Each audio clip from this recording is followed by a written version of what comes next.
Yesu wa Kristo wa kanisa la Africa Inland Church Tanzania, lakini na Wakristo wote wa makanisa yote katika mkoa wetu wa Geita, lakini mikoa mingine yote Tanzania nzima.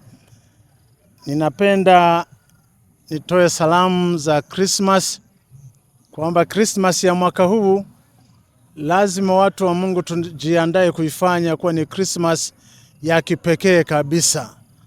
Hapa kwenye kanisa kuu la Uaskofu la Yeriko, mstari ambao unatumika kwa neno ni kutoka katika kitabu cha Hesabu sura ya 24 mstari ule wa 17 unaosema kwamba namuona lakini si sasa, namtazama lakini si karibu.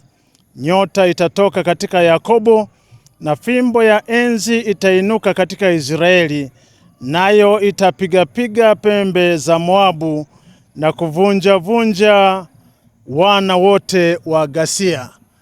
Watu wa Mungu, neno hili linazungumza mambo mengi, na hasa kazi ya Bwana wetu Yesu Kristo.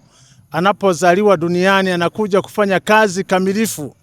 Kwanza kazi ya kuvunja kazi za ibilisi, kazi ya kufungua watu katika mateka ya ibilisi waliofungwa katika minyororo na magereza ya ibilisi, kazi ya kufungua watu na nguvu za giza, kazi ya kuwafungua watu na kuwaponya katika magonjwa mbalimbali.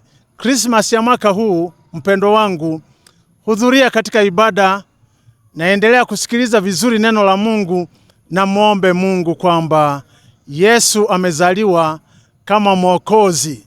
Maana ya Yesu ni kwamba ni Bwana atakayekuja kuwaondoa watu wake na dhambi zao. Mungu atusaidie na Mungu atubariki. Christmas ya mwaka 2025 iwe ni Christmas nzuri kwangu, na Christmas nzuri kwako, na Christmas nzuri kwetu sote. Mimi ni Askofu Ruben Yusuf Mwala, askofu wa kanisa la AICT Diocese ya Geita. Watu wa Mungu, nimeona nitoe salamu zangu za Christmas nikiwa hapa kwenye jengo letu, nyumba ya uaskofu ambayo tunaijenga. Mnaona mahali tulipofikia ni pazuri, lakini bado haijakamilika. Ninawaomba wana kanisa wa Kristo wa diocese hii na diocese zingine, mtuunge mkono kuikamilisha ili mwaka ujao mapema, kota ile ya kwanza tuikamilishe nyumba hii na tuhamie, na Bwana atubariki sana.